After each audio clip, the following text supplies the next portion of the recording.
ទេសង្សារអាចជួយប្រាប់អូនបានទេសង្សារ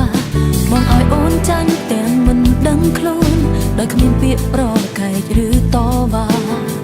ពេលនេះចង់ប្រាប់ឲ្យបងដឹងថាអូនមិនអាចរស់ដោយគ្មានបងទេ I wanna get over you tell me what I have to do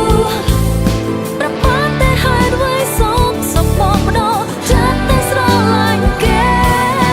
I wanna get over you but I just cannot make it through ឆ្លើយប្រមងបានទេធ្វើយ៉ាងម៉េចទៅភ្លេចបងបាន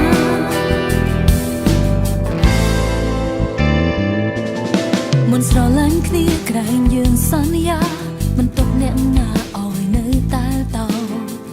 នេះក៏ពេលនេះបងទុកអូនចោលនេះក៏ពេលនេះបងទុកអូនចោល